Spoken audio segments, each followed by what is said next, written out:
Hello, my dear students. I hope that you all are doing great.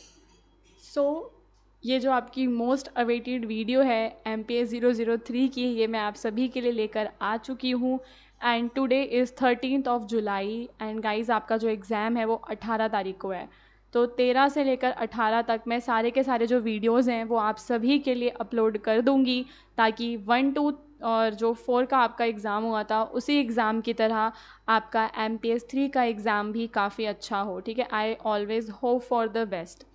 इसके अलावा ये देखो MPS 003 जो आपका पेपर है ना, इसका नाम क्या है, डेमोक्रेसी एंड डेवलपमेंट। एंड ये काफ़ी ज़्यादा इम्पॉर्टेंट है। और अगर स्टूडेंट्स की बैक आती है ना, तो ये वाला एग्ज़ाम कभी कभी जो है आपके बैक के लिए भी ज़िम्मेदार होता है। MPS 3 and 4 are really difficult. तो आपको क्या करना है कि आप अपने ना हैंड रिटन वीडियोज़ में से नोट्स को बना सकते हो। अभी टाइम है, अभी पढ़ना शुरू करोगे तो आराम से 18 तारीख तक मोस्ट ऑफ द सिलेबस आपका कवर हो जाएगा, है ना। वीडियो के अंदर जो आंसर्स रहेंगे मैं हिंदी और इंग्लिश दोनों में बताती हूँ, जैसा कि आप सभी देख ही रहे होंगे, पहले से वीडियोज़ को आप देख रहे हो मेरी। तो एक चीज़ और इम्पॉर्टेंट मुझे पता है आप लोगों को क्या बतानी है कि जो आपका MPS 003 है उसके हमारे पास यूनिट वाइज नोट्स अवेलेबल हैं। साथ ही साथ उसका जो गेस्ट पेपर है वो भी मेरे पास है। गेस्ट पेपर के अंदर आपको सारे के सारे जो इम्पॉर्टेंट क्वेश्चंस हैं वो विद आंसर्स मिल जाते हैं। तो अगर आपको गेस्ट पेपर परचेज़ करना है तो आपको ना डिस्क्रिप्शन में एक नंबर दिख रहा होगा, वो हमारा व्हाट्सएप नंबर है।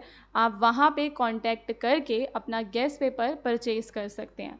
ठीक है, तो देखो अभी क्वेश्चन नंबर 1 को हम डिस्कस करेंगे। क्वेश्चन नंबर 1 जो है कि आपका जून 2024 के प्रीवियस ईयर जो पेपर है उससे लिया गया है। तो क्वेश्चन है, explain the ongoing debate on democracy and development in contemporary India. Contemporary India का मतलब क्या होता है, समकालीन भारत, यानी कि प्रेजेंट टाइम में अगर हम बात करें लोकतंत्र और विकास पे जो बहस है उसके बारे में आपको पूरी व्याख्या करनी है, आपको उसे एक्सप्लेन करना है। तो आप क्या करेंगे ना कि एक इंट्रोडक्शन देते हुए शुरू करेंगे आंसर को। सबसे पहले आप इंडिया की डेमोक्रेसी के बारे में बताएंगे, है ना। तो क्या भारत जो कि विश्व का लार्जेस्ट डेमोक्रेसी है, India being the world's largest democracy and a rapidly developing nation often finds itself at the crossroads of two goal. तो इंडिया जो कि सबसे बड़ा लोकतंत्र है और तेज़ी से विकसित होता राष्ट्र है ना, तेज़ी से हम आगे बढ़ रहे हैं। तो अगर हमें अपनी लोकतांत्रिक संस्थाओं को मजबूत करना है और तीव्र गति से विकास करना है तो दोहरे लक्ष्य के बीच हमें अक्सर यहाँ पे संघर्ष देखने के लिए मिलता है। ठीक है, क्या है, हमारे दोहरे लक्ष्य हैं, टू गोल्स हैं। अगर हमें स्ट्रेंथ प्रोवाइड करनी है डेमोक्रेटिक इंस्टीट्यूशन को और डेवलपमेंट को फास्ट करना है, this has lead to an ongoing debate whether democracy facilitates or hinder development in the Indian context. तो यहाँ पे अब भाई डिबेट, बहस किस बात की चल रही है, तो गाइस देखो बहस इस बात की है कि क्या लोकतंत्र जो डेमोक्रेसी है वो विकास में सहायक होता है या विकास में बाधा को उत्पन्न करता है, ये डिबेट है ना। तो आप समझेंगे कि डेमोक्रेसी एंड डेवलपमेंट क्या होता है। So democracy is a system of governance where people elect their representative. Democracy एक शासन प्रणाली है जहाँ पर लोग अपने प्रतिनिधियों का चुनाव करते हैं। लोगों के पास फंडामेंटल राइट्स होते हैं और लोग जो है डिसीजन मेकिंग की जो प्रोसेस है उस प्रक्रिया में भी भाग लेते हैं। Development refers to the economic growth, वहीं जो डेवलपमेंट है वो इकोनॉमिक ग्रोथ से जुड़ा हुआ है as well as social progress से जुड़ा हुआ है, including education, health, infrastructure, poverty reduction. ये सारी चीज़ें आपके डेवलपमेंट में आती हैं। सही मायने में एक देश डेवलप कब कहलाता है, जब उस देश में एजुकेशन फैसिलिटीज़ अच्छी हों, हेल्थ अच्छा हो, इंफ्रास्ट्रक्चर अच्छा हो, गरीबी ना हो वहाँ पे और लोग जो हैं सस्टेनेबली अपनी लाइफ को जी रहे हों। ठीक है, तो विकास का अर्थ केवल आर्थिक वृद्धि नहीं है, इसमें सामाजिक प्रगति भी आती है। तो हमने सबसे पहले इंडिया के, अपने देश के बारे में आंसर में थोड़ी सी डिटेल देनी है। एज़ यू नो कि एग्ज़ाम में आपको लॉन्ग आंसर लिखना होता है इन 500 वर्ड्स, तो आप सबसे पहले इंडिया के बारे में बताइए एंड देन आप डेमोक्रेसी और डेवलपमेंट जो टर्म्स हैं इन्हें एक्सप्लेन कीजिए। अब आप यहाँ पे इसकी जो डिबेट है इसके बारे में बात करेंगे। So the central issue is whether democratic process such as public consultation, judicial review और मीडिया, तीन चीज़ें समझो। अगर डेमोक्रेटिक प्रोसेस क्या होती हैं? डेमोक्रेटिक प्रोसेस में क्या आता है गाइस? जो पब्लिक कंसल्टेशन है, जब सरकार नागरिकों से कंसल्ट करती है, हमारी जुडिशरी के पास जुडिशियल रिव्यू की पावर है, तो ये सारी चीज़ें किस में आती हैं? आपके डेमोक्रेटिक प्रोसेस में आती हैं। तो क्या ये डेवलपमेंट के जो प्रोजेक्ट्स हैं उसमें डिले का कारण बनता है, या फिर ये ज़रूरी है अगर हमें इंक्लूसिव और इक्विटेबल डेवलपमेंट करना है? तो ये बहस का क्या है? स्वरूप है। आई होप कि आप इसको समझ पा रहे होंगे कि जो बहस है, ठीक है, बहस किस चीज़ पर है? बहस इस चीज़ पर है कि डेमोक्रेसी के अंदर जो सारी चीज़ें होती हैं, जिसमें हमने जन सुनवाई, न्यायिक समीक्षा का उदाहरण दिया, मीडिया का उदाहरण दिया, तो क्या ये सारी जो चीज़ें हैं ये विकास की परियोजनाओं के अंदर हेल्प करती हैं या फिर उसमें देरी करती हैं? ये हमारा क्वेश्चन है। तो हम सबसे पहले लोकतंत्र के पक्ष में तर्क देखेंगे। तो यहाँ पे जो डेमोक्रेसी है वो इंश्योर करता है दैट गवर्नमेंट जो है वो आंसरेबल हो अपने नागरिकों से, है ना। अगर सरकार जनता के प्रति जवाबदेह होती है ना, तो उससे भ्रष्टाचार में कमी आती है, शक्ति के दुरुपयोग की जो संभावना है वो भी कम होती है। इसके अलावा अधिकार आधारित विकास होता है। जो डेमोक्रेटिक सिस्टम होते हैं वो प्रोटेक्ट करते हैं राइट्स। किसके राइट्स गाइज? माइनॉरिटीज़ के, ट्राइबल कम्युनिटीज़ के, साथ ही साथ वो लोग जो अंडर प्रिविलेज्ड हैं। डेमोक्रेटिक सिस्टम उन सभी के राइट्स को प्रोटेक्ट करता है और इंश्योर करता है कि जो डेवलपमेंट हो वो कैसा हो? समावेशी हो, है ना। फिर पीस एंड स्टेबिलिटी हमें देखने के लिए मिलती है। तो ये सारे के सारे आर्ग्यूमेंट्स हैं जब हम कहते हैं कि नहीं, जो लोकतंत्र है वो सही है। लोकतंत्र के पक्ष में हम तर्क बता रहे हैं कि डेवलपमेंट के लिए लोकतंत्र इम्पॉर्टेंट है, क्योंकि लोकतंत्र से पारदर्शिता आती है, अधिकार आधारित विकास होता है, शांति और स्थिरता आती है। वहीं जब डेवलपमेंट की बात होती है तो अथॉरिटेरियन और centralised decision making can lead to faster project approval and implementation. तो इससे डेवलपमेंट से क्या होता है? कुशलता आती है। सत्तावादी या केंद्रीकृत निर्णय प्रक्रिया से योजनाओं को शीघ्रता से स्वीकृति और क्रियान्वयन मिलता है। और इंडिया की जो इतनी बड़ी पॉपुलेशन है और इंडिया का जो पॉवर्टी लेवल है, तो यहाँ पे अर्जेंट नीड है कि हम क्या करें कि कुछ डेमोक्रेटिक प्रोसीजर्स को बाईपास कर दें, ठीक है, नज़रअंदाज कर दें, ताकि हमारी जो आर्थिक वृद्धि है वो जल्दी हो सके। और क्योंकि हम एक ग्लोबलाइज्ड वर्ल्ड में रहते हैं, तो अगर डेमोक्रेटिक स्क्रूटिनी की वजह से डिले होता है तो उससे हमारी कभी कभी इकोनॉमिक अपॉर्चुनिटीज़ का लॉस हो जाता है। मान लो कोई फॉरेन कंट्री की फर्म इंडिया में आना चाहती है, ठीक है, तो इतने में हम तो संसद में कानून ही पास करते रहेंगे, इतने वो वापस चली जाएगी, तो कई सारे जो हमारे अवसर हैं हम उसे गंवा सकते हैं, ठीक है।